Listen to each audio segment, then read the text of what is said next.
दोस्तों, जब मैं छोटी हुआ करती थी तो मेरी गली में एक अंकल रहते थे जिन्हें हार्ट अटैक आ गया था।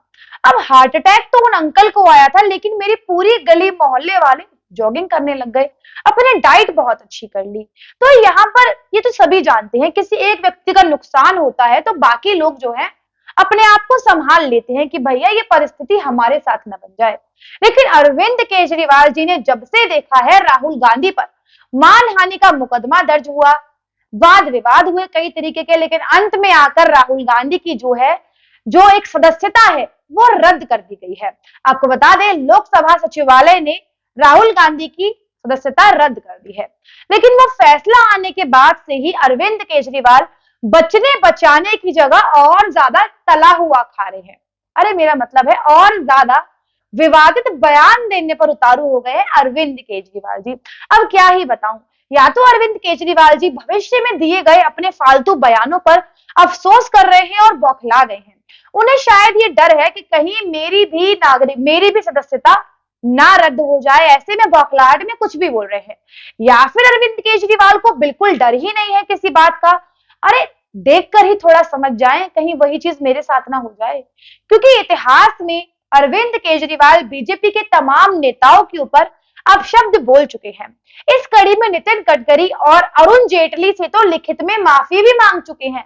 अब अरुण जेटली और नितिन गडकरी ने तो उन्हें माफ कर दिया, उन्हें माफी दे दी। लेकिन जो वो बार बार हमारे देश के प्रधानमंत्री को अनपढ़ बताते हैं, कहते हैं देश के प्रधानमंत्री को पढ़ा लिखा होना चाहिए। अब इस मामले में यदि मानहानि का मुकदमा टलता है तो हमें नहीं लगता है कि प्रधानमंत्री की ओर से उन्हें माफी मिल पाएगी।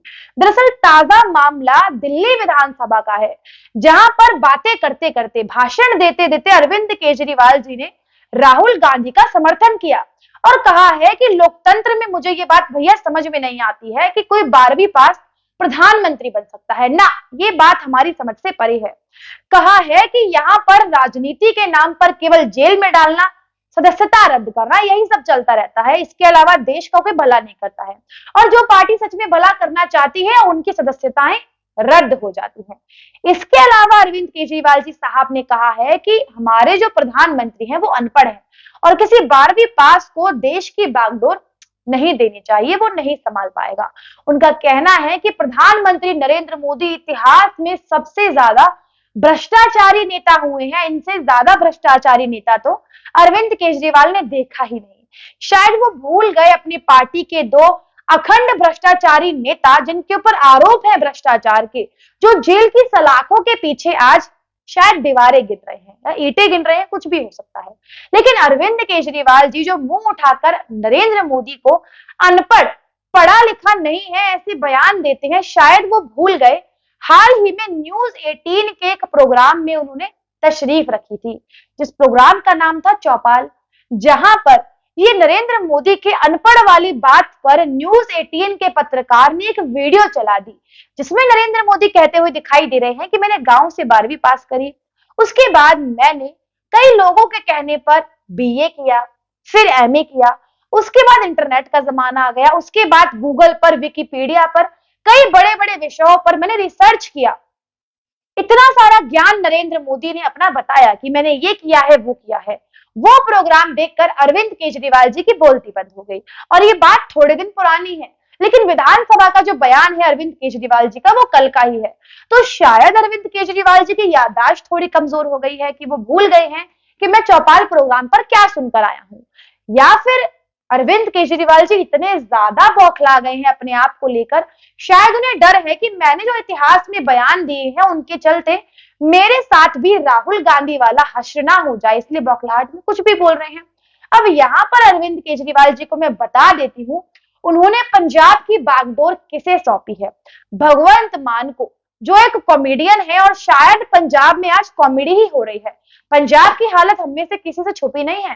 पंजाब में यदि केंद्र सरकार थोड़ा बहुत इंटरफेरेंस ना देती तो आज भगवंत मान एक्शन नहीं लेता और पंजाब के हालात क्या होते सोचने पर भी डर लगता है।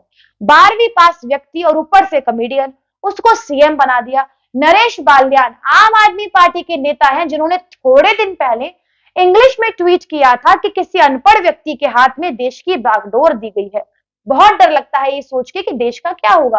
अब उनके इस ट्वीट के नीचे जनता, तो भाई आपको पता है किसी से नहीं डरती है, जनता ने कोई सर्टिफिकेट वायरल कर दिया और वो सर्टिफिकेट था नरेश बालियान के 8वीं पास होने का। तो आम आदमी पार्टी में 8वीं पास नेता भी हैं, ऐसे नेता भी हैं जिनके ऊपर भ्रष्टाचार के आरोप लगे हैं। अरविंद केजरीवाल जी एक ऐसे नेता हैं जो बड़े अफसर रह चुके हैं, लेकिन वो ऐसी शब्द का प्रयोग करते हैं, वो दिल्ली पुलिस को, जो दिल्ली पुलिस के जवान हैं, उन्हें ठुल्ले बोलते हैं। वो माँ बहन नानी चाची सबका प्रयोग करते हैं राजनीति करने में। अरे ये कैसी राजनीति हुई पढ़े लिखे केजरीवाल जी, जब आप अपने पूरे खानदान को राजनीति में ले आए हैं, आप दिल्ली पुलिस के जवानों को ठुल्ले बोल रहे हैं, ये कौन सी लैंग्वेज है। तो यहाँ से साफ पता लगता है आप कितने पढ़े लिखे हैं। अरे 8वीं पास व्यक्ति आपकी पार्टी में बैठे हैं और आप दूसरों को अनपढ़ बोल रहे हैं, ये बात अच्छी नहीं है। लेकिन यहाँ पर मैं आपको बता दूं, यदि ये सब चीजें आप बौखलाहट में कर रहे हैं तो मत कीजिए, क्योंकि ये आप पर भारी पड़ने वाली है। क्योंकि भाई अब तो देश में ट्रेंड चल गया है। कांग्रेस पार्टी की भी एक नेता है वेनुका चौधरी, जो कह रही है, सुर्पनखा बोला है मुझे मोदी जी ने, मैं मानहानि का केस करूंगी। तो ये ट्रेंड चल गया है, मानहानि का केस किसी पर भी हो सकता है। तो आप प्लीज बच के रहिएगा, कहीं आपका भी वही हाल ना हो जाए।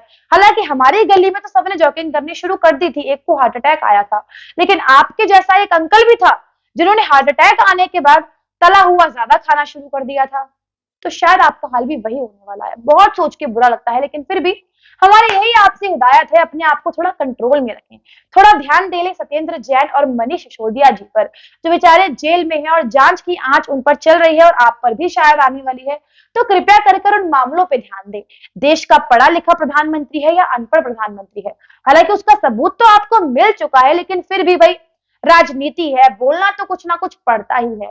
लेकिन यहाँ पर मेरे दर्शकों से राय है कि इस वीडियो को अधिक से अधिक शेयर कर दे, ताकि सभी को पता चल जाए कि प्रधानमंत्री नरेंद्र मोदी कितने पढ़े लिखे हैं और कितने अनपढ़ हैं, और केजरीवाल जी कितने पढ़े लिखे हैं और उनकी लैंग्वेज कितनी अच्छी है।